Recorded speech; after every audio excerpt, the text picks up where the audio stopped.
So I'm really excited to welcome Meredith and Tia to the show today. When I actually first thought about doing this podcast, they were two of the people that I was thinking of and the organization that they're part of that I thought would be so perfect to have on the show. They are the founders of the organization Neighbors Against White Supremacy in Central Queens. And I actually met both of them, I think it was about 3 or 4 years ago now, at one of the early meetings before it was even called Neighbors Against White Supremacy, when I had lived in the area.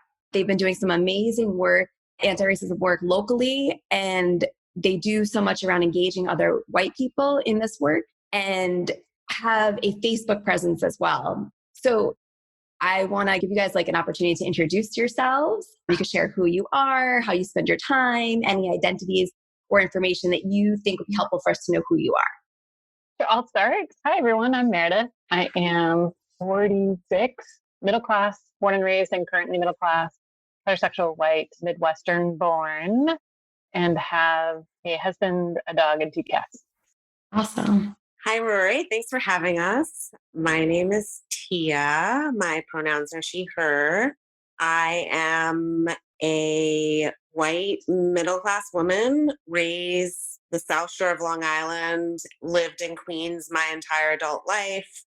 My family, including my son, has been in Queens for 5 generations. I grew up poor and working class. I'm a parent of a 6-year-old. I'm married to a white cis man. I am newly financially stable in my 40s in a way that I never was before. And my working class identity and my identity as a former sex working person is a big part of who I am and definitely informs my organizing. Thank you. You guys are really awesome. Very thorough. I appreciate that. That's awesome. So I wanted to ask you, how did you first get involved with anti-racism work? My mother was pretty radical.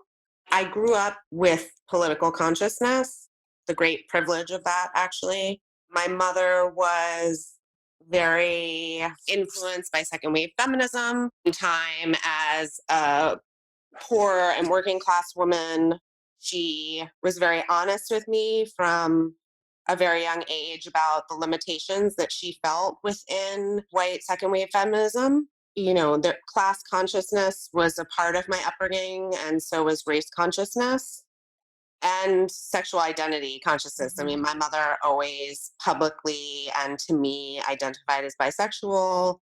You know, I just kind of had a very conscious upbringing.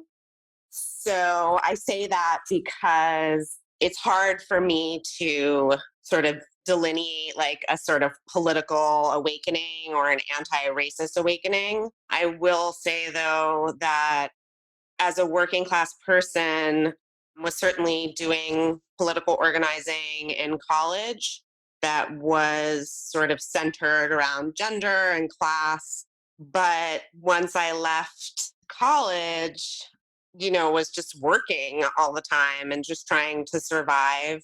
After I stopped sex work, I worked in the service industry as a waiter for over a decade and didn't do much organizing, but definitely when I was interacting in political spaces, felt that I couldn't bring my whole self to those spaces. In part, it was because of my working class identity, because of my secret life as a sex worker, but also because often the spaces that I interacted in were very white. And that whiteness was not addressed. And that felt something was missing. So my current phase of organizing really started after I became a parent, and through marriage largely found a level of financial stability that I hadn't had prior. And I think this week's actually turn of events this week has me thinking a lot about this, that my organizing in this phase of my life has really been driven by my own grappling with a level of privilege that I didn't have in my life before, and the real need for me to confront whiteness privilege and white supremacy like in my own life. So I would say I started really feeling like I had to do anti-racist organizing when those shifts happen in my life.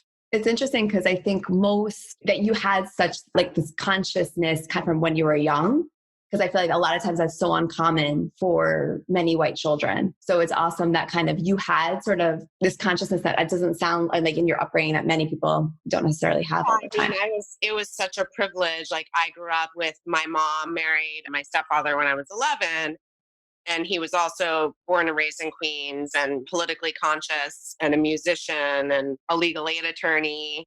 And, you know, I was blessed to be coming into young adulthood with parents who were like, okay, it's time to read Malcolm X. It's time to read Soul on Ice. You know, it's time to read Marx. It's time to read James Baldwin. So like I grew up in a home where I was told that Black culture was the most important culture in the United States, that Black culture is American culture and is the foundation of American culture. And, you know, that's not to say that whiteness didn't impact my family in every way. You know, that we somehow existed outside of our whiteness or outside of white supremacy culture, because that wasn't the case, obviously.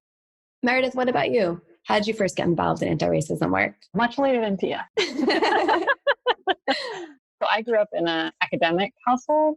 My mom, my dad, and my stepdad are all academics. And in terms of background, my mom's heritage is Polish and English, and my dad's heritage is Jewish. And there was a conscious, unconscious decision to raise me as white, for that not to be a spoken identity, but my identity rather than Jewish or Polish or English.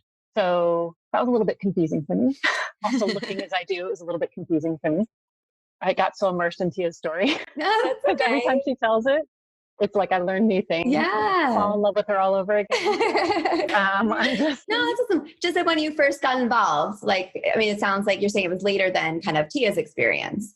Yes. So I had an early experience as a child that I sometimes talk about. So I lived a very white childhood. All my friends are white. That's not true, actually. But in my memory of it, all my friends are white, which is an important distinction. When I look at pictures, I realize that wasn't true. So whatever's going on there, a lot of erasure. But I had an early experience when I was young of going to New York City's Chinatown when I was living in the suburbs of New Jersey. And that was the first time that I realized that I was something different than other people. And that stuck with me in terms of my whole research going forward is all about belonging. And so I always want people to feel like they belong. And so that's sort of center of my organizing too. But anyway, anti-racist organizing much later, awakening happening in grad school when I read Peggy McIntosh's Unpacking the Invisible Knapsack. My research on race in the workplace was also consciousness raising for me to actually have open and honest conversations with Black people about their experience in a very middle class. I was talking to them in the corporate workplace. So what actually it's like to be Black in that space. Then went on to do work supporting a police accountability organization in Milwaukee, which was the first time that I was out in the world being white. Like I knew I was white. I was in spaces where it felt like a risk for me actually to be in an activist space as a white person because I was publicly being white, right. Rather than, I mean, everybody else always saw me as white, but I was sort of owning it. And then I got involved with Surge later and we can talk about that. Oh, thank you. That's awesome. So actually that goes straight into what I was going to ask about. If you guys can tell us a little bit about, so Neighbors for White Supremacy, which is what it is now. It started off as Surge, what it is, what you guys do, anything kind of related to that, about how it started. I'd love to tell just a little bit of the origin story because I think that the way we started is a way a lot of folks can start. Okay. So I was involved with Surge National for a while, starting in 2013, just acting as their tech person. And just for people who don't know, so Surge is Showing Up for Racial Justice, another organization. It's a national organization with about 150 chapters. So that started after Obama was elected. So I've been involved, wanted to do something locally. I was on the cesspool of the Gardens Facebook page and saw some amazing comments by Tia and wanted, had this instinct, which we should all follow, that when we see people who are saying good things, reach out, talk to them, build community. So reached out to Tia, rest is history. I let Tia take it from there in terms of what NAWS does. Well, it was interesting because Meredith reached out and she said, oh, hey, I saw you saying some like anti-racist stuff on our community page. And have you ever heard of this group called Showing Up for Racial Justice? And I said, yeah, actually, I've been going to their meetings.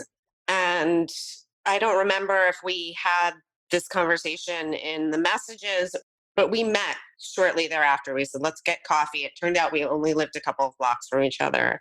And I just remember, like, in order to go to these New York City chapter Showing Up for Racial Justice meetings, we have to get on a subway and travel an hour to downtown Manhattan.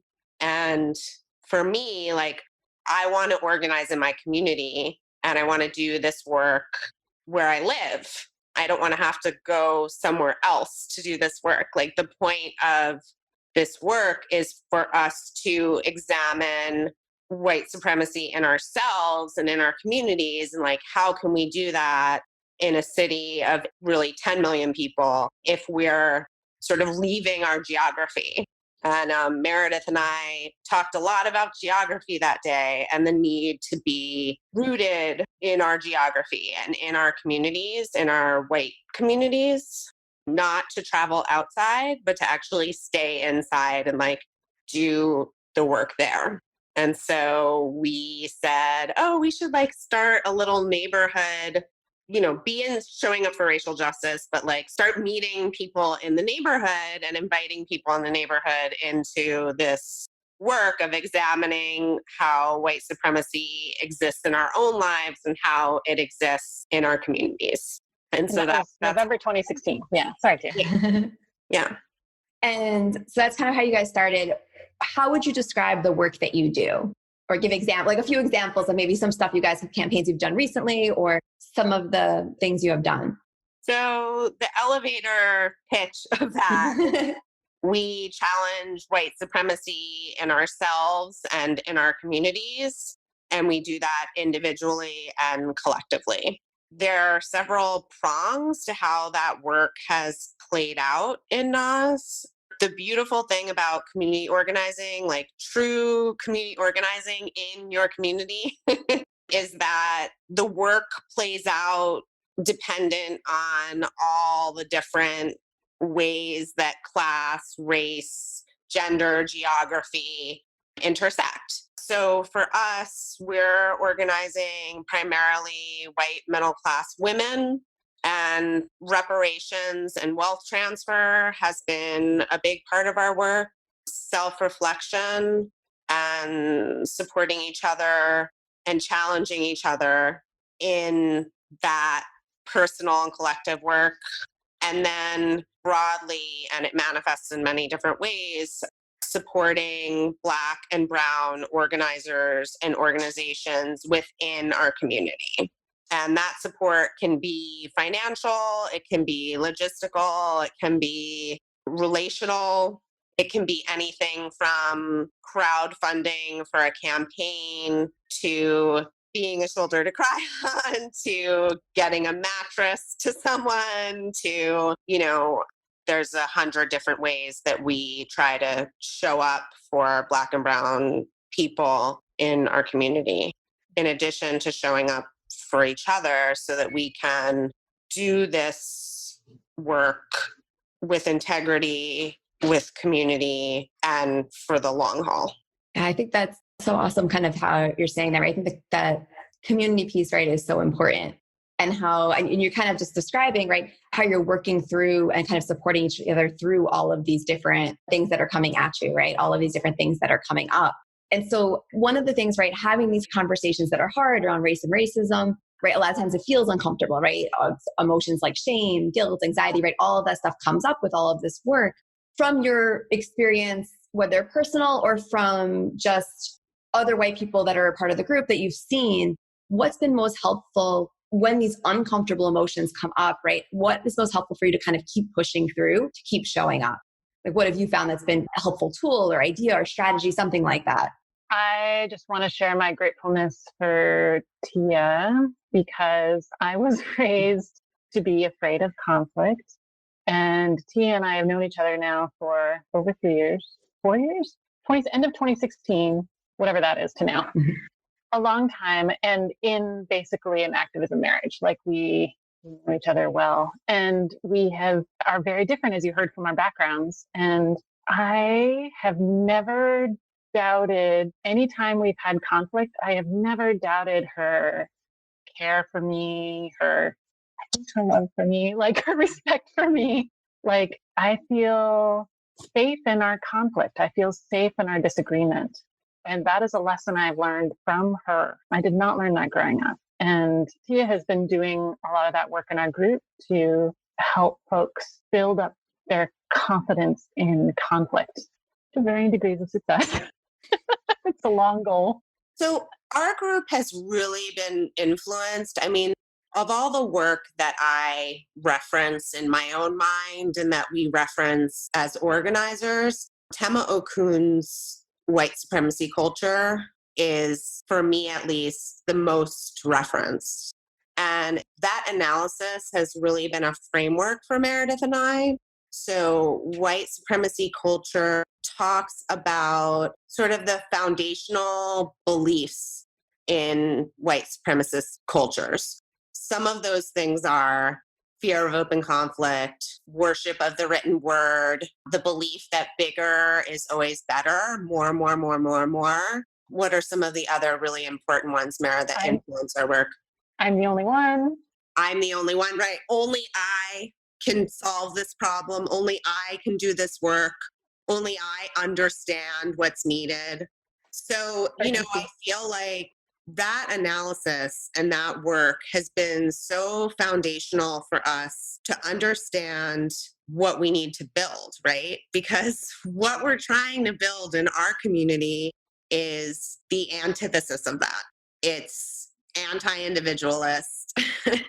It's slow organizing. I think that's really, really important. Something that I see from white folks, from a lot of people, not just white folks, because we all live in this culture, in this white supremacy culture, is when people start doing the work, there's this like sense of like urgency and like this has to happen now and we have to do this here and it's never enough. And we've been really intentional to say, no, that's not how we organize. Like we organize relationships first. If we can't relate to each other one-on-one, if Meredith and I, as co-leads of this group, can't have a healthy relationship rooted in respect, rooted in kindness, in wanting the best for both of us, then how are we going to organize other people?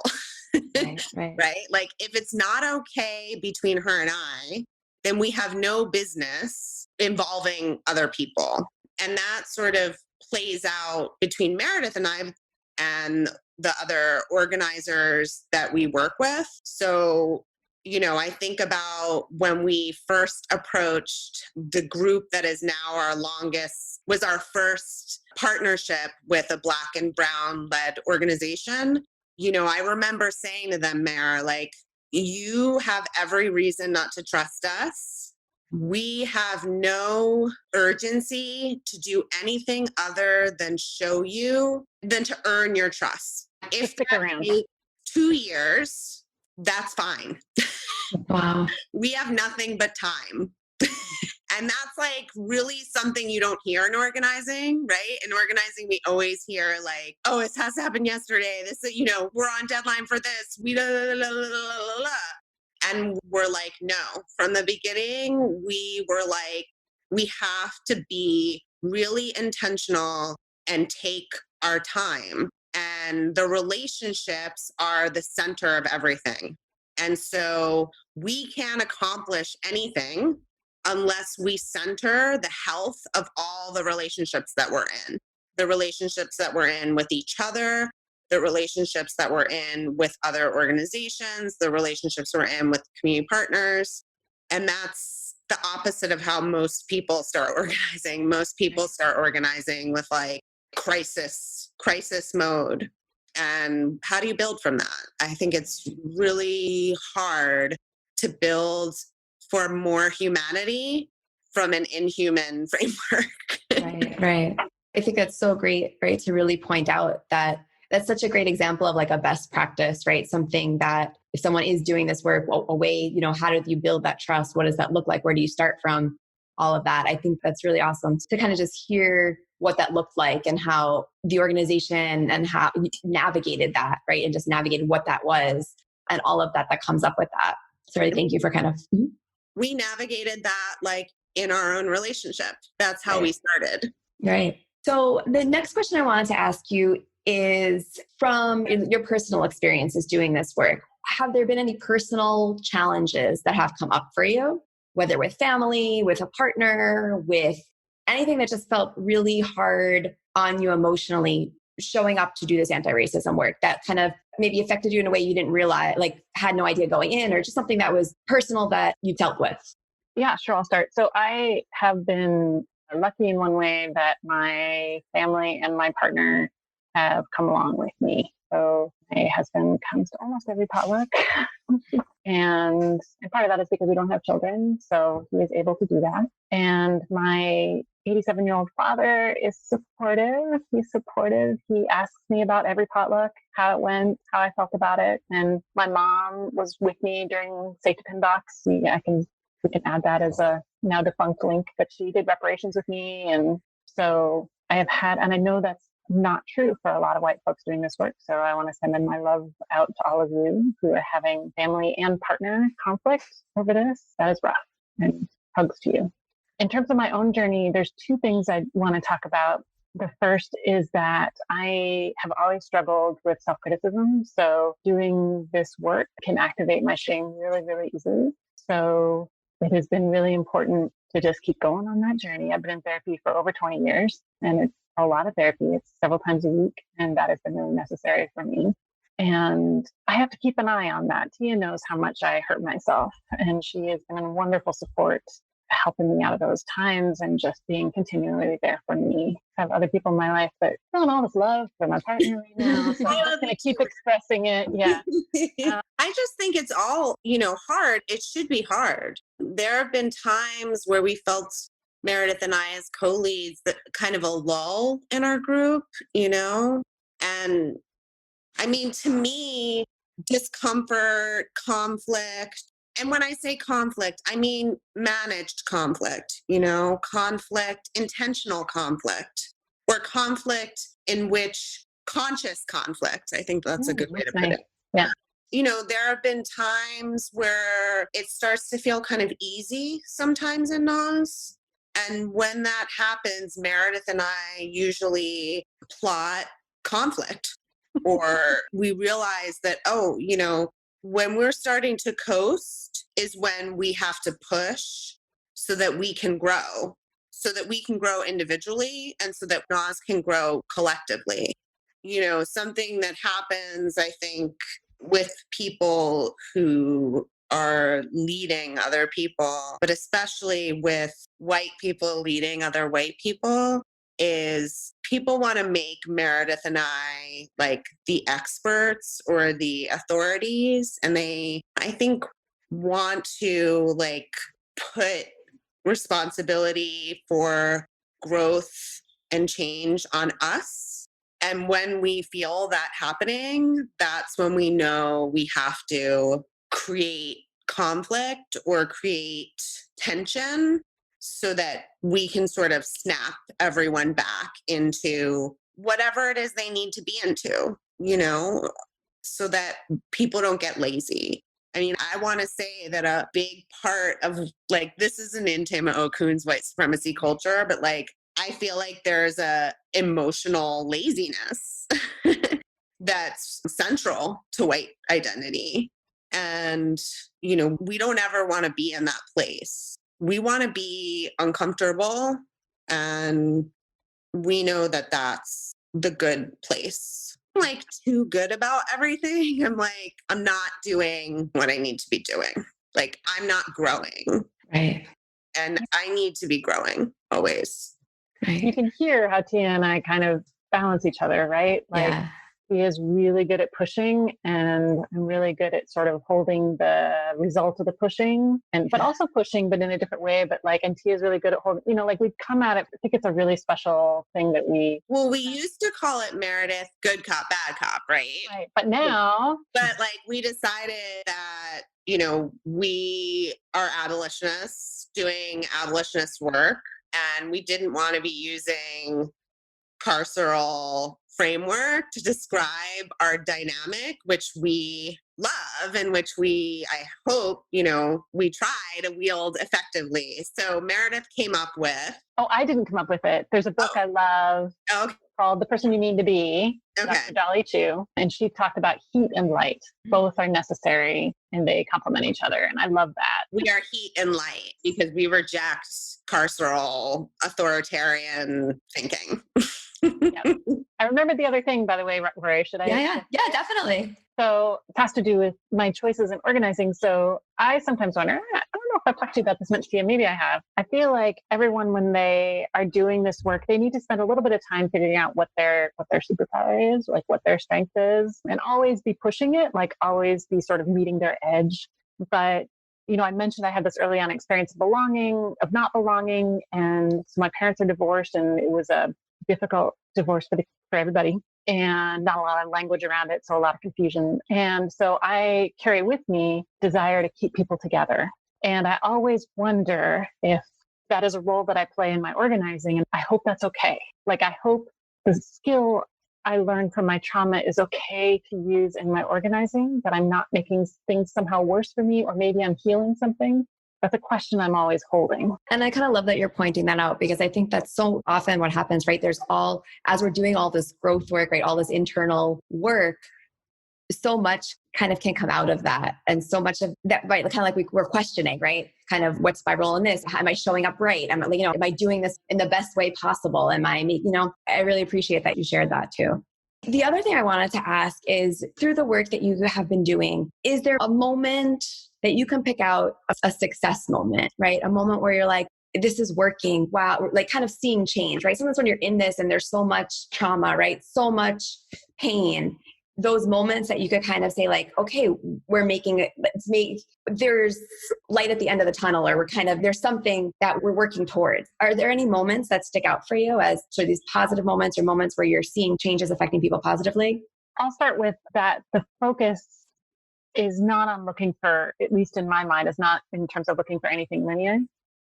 And it's not in terms of looking at anything long-term, though the visioning is great. And it's weird because in my professional job, it's all about outcomes, but that's not what I do organize. But the small moments, for me, super powerful. So the one that popped to my mind was, and we always try and make sure we share these with each other, is, as you know, we're in the Facebook group, is when you got somebody new to pay some reparations. Somebody you wouldn't expect shows up and drops some cash through Venmo, and they thank you, that, not that you want the thanking, but it's that they have been watching you do the work silently and all of a sudden show up. It gives you hope that there is some shift. That's great.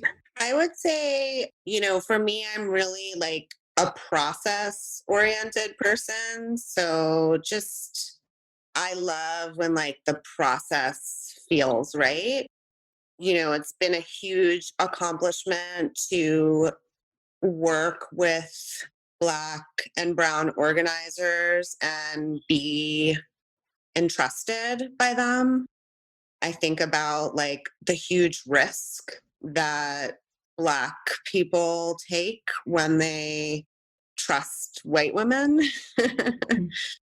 It's such a precious thing, and it's always amazing to me when I feel that from another person, from a Black person, from a brown person. And then I would say, back to this sort of small organizing theme, that, Meredith and I just celebrated 4 years of holding a monthly potluck every month, never missing one, for 4 years. And sometimes those potlucks are 6 people, and sometimes they're 20 people. And one time, right after Trump was inaugurated, it was even 35 people. Though, I laugh about that because a lot of those people never came back. And that's unfortunate, but we have a different metric for our work than just the number of people that we have at meetings.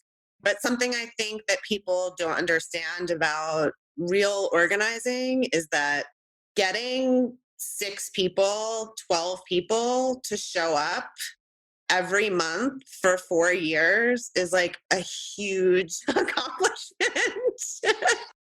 And I'm really proud of that. I'm really, really proud that Meredith and I have just been consistent and showed up no matter what was going on. Sometimes, and Meredith's never missed a potluck, actually. I've missed a couple. For very good reason. But, we're there. Like, that's something that we say all the time to each other. It's like, we're here. We're here, whether we're feeling bad, whether we're angry, whether we're busy, whether we don't want to be here. That's a big one. We're here. And I think just learning to do that and doing that is something I'm just proud of. I mean, we're like, this is another Tim Okun white supremacy culture, right? This idea that white people feel that we deserve to be comfortable all the time. And so to me, that like showing up no matter what, whether I'm uncomfortable or comfortable, is like a real triumph over the thing, one of the manifestations of the thing that we're really trying to exercise from our lives and from our neighborhoods and from the planet. Oh, that's amazing that you guys, just the work you've done, the way that you've sustained it in such a way, right? I think just to be able to sustain it over that amount of time, you really need to, like you're saying, have those relationships, right? That's a big part of being able to do that, building that community and really creating that. I give all that credit to Meredith because I don't think that it's not my inclination to like be so good at that. And Meredith is just so consistent in a way that I really struggle, like on a personal level, to be, just in terms of like administrating consistency, which like, I don't want that to come across at all as denigrating because I think it's incredible. I think people want to be like in organizing or in like woke culture or whatever, they want to be provocateurs, but like showing up and being super consistent and doing like the shit work is like a huge part of organizing, and it's not fun. Like, it's not fucking fun. And it really is accomplishment of will to do that over and over again. It's also boring. Like, it's boring. I'm sorry. And it's a triumph of the will. So advice you would have for listeners who want to get involved, but are saying, where do I start? Right? Maybe they're not local to you, but just in general, who are kind of at that place of like, I know I need to do something right now. Where should I start? Yeah. So my first thought would be, make sure that's an honest question. I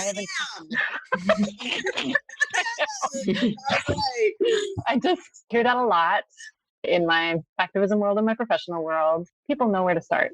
So if it is an honest question, a good place to start is educating yourself. And again, I bet you know what to Google to figure out how to do some learning about racism. You can Google racism and you'll come up with a bunch of stuff.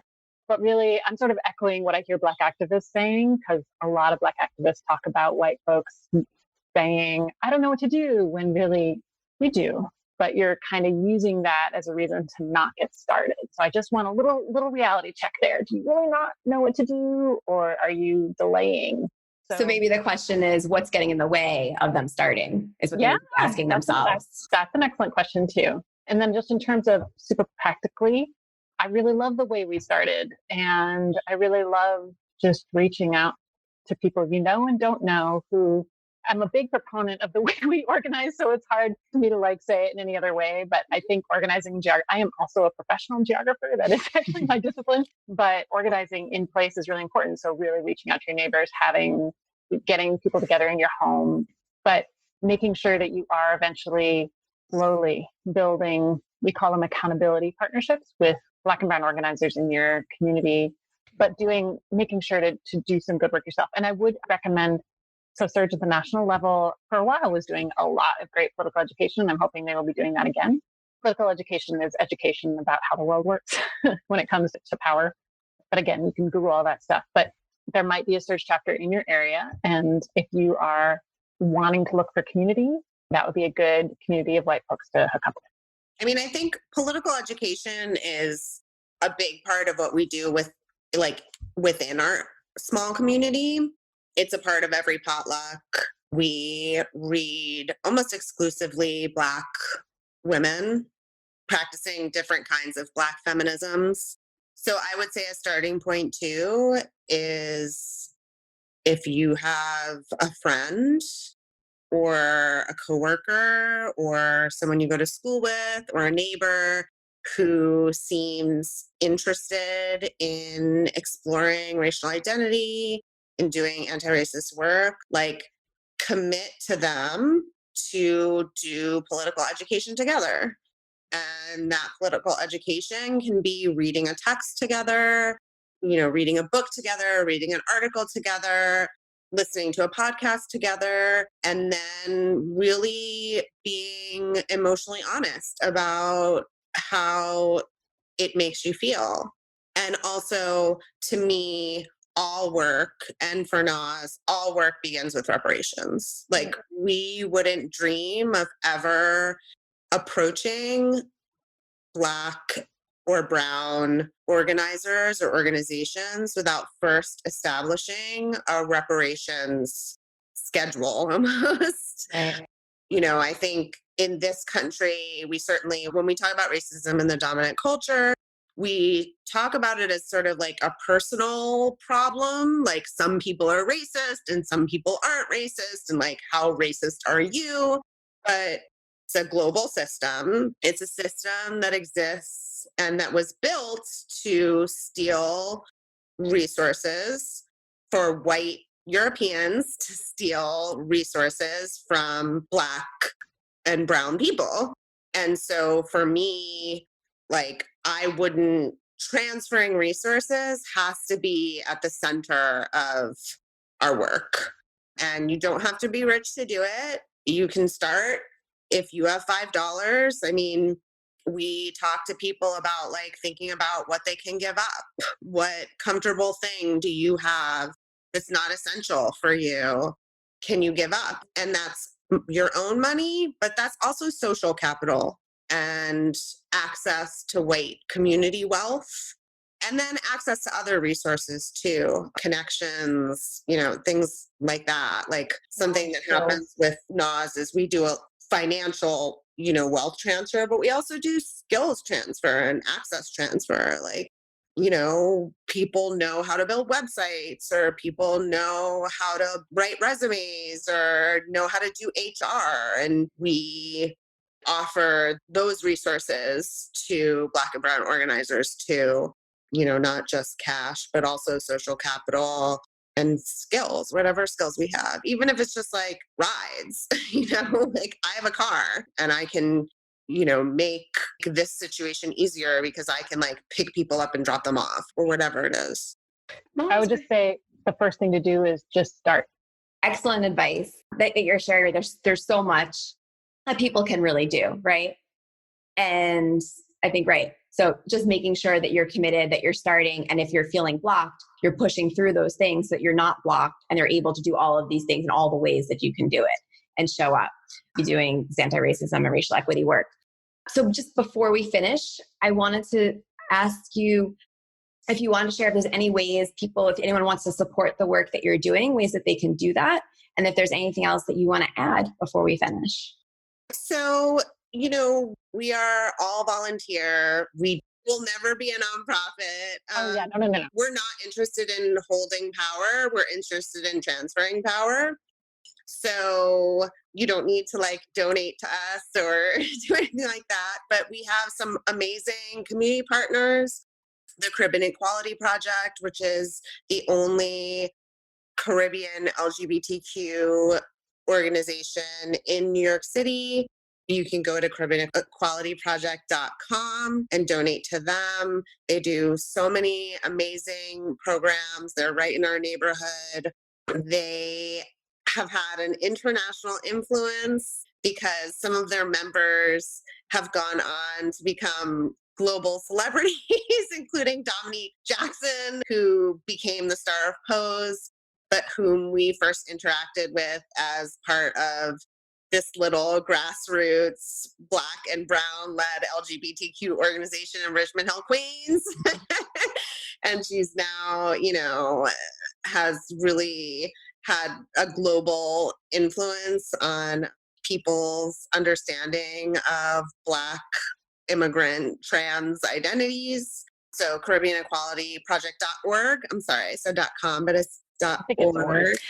Yeah, and I'll post the links also so everyone has access to it in the show notes. We love the work of Rockaway Youth Task Force, which is a group for Black and Brown youth in Southeast Queens. They're doing all kinds of advocacy, intervention. They have an urban farm in the community. They have like a farmer's market. They do work in schools. They're youth-led and amazing. So that's Rockaway. That's RY, Rockaway Youth Task Force, rytf.org. We love the work of Red Canary Song, which is a immigrant, Chinese, an Asian immigrant-led sex worker rights organization based in Flushing, Queens, that does amazing work in those communities and is part of the larger movement of Decrim New York to decriminalize sex work. I mean, many of us are deeply involved in reparations work through Facebook. So I would say Gumball Machine, which is led by Chanel Helm, who is a Black Lives Matter activist in Louisville. Movement for Black Lives is always an amazing group to throw cash at. But also, I just want to give money to Black women. It doesn't matter what they're going to use it for. They can have it. It's theirs. It should be theirs. It's none of our business what it's for. And Black women should have all the wealth transferred to them. And you want to learn about how white supremacy impacts your thought patterns, try just giving your money with no condition to Black women, and then think about the feelings they're having. I mean, there's so many. Yeah. No, that's awesome. No, I appreciate it. Is there anything else that either of you want to add before we finish? I just want to add my favorite Surge's values that I think we return to again and again, which is take risks and make mistakes and keep going. So we're so afraid of making a mistake, and that serves no one. So make a mistake. Be proud of the fact the mistake shows that you took a risk, and run and keep going. Learn to be human, learn to be vulnerable, learn to be accountable to other people. That's a really hard one. White folks, we have no reference point for accountability, none. And I'm not just talking about white men, white women, we don't have it. We need to get real and get in community and figure out how to show up for ourselves, how to show up for other people. And, I think white people all the time, we want to know how we show up for Black people, but I want to know how white people are showing up for other white people without anti-Blackness being the center of that, right? How are we existing in community if we're not basing it on white supremacy culture? Right. The answer is we're not. So we have to figure it out. And that is personal work, and that's community work, And the two are intertwined, and you can't do one without the other. You can't really be doing personal work if you're not sharing that in community. And you can't be doing community work if you're not doing the personal work. Looking in the mirror is the hardest thing to do. Being vulnerable enough to look in the mirror with a bunch of other people, even harder. But if we want to do less harm and we want to build the world that we know is possible, we have to do that work. We can't be lazy. And any discomfort that we as white people feel examining whiteness and our own racism, because we're all racist, we've all been acculturated to be racist, that discomfort is nothing compared to the terror of being Black in this country. So when you feel sorry for yourself and it's too hard, you really have to put it into context. Thank you both so much. This is amazing. It's amazing hearing both of your experiences, hearing you share your story and the work that you're all doing. Thank you both so much.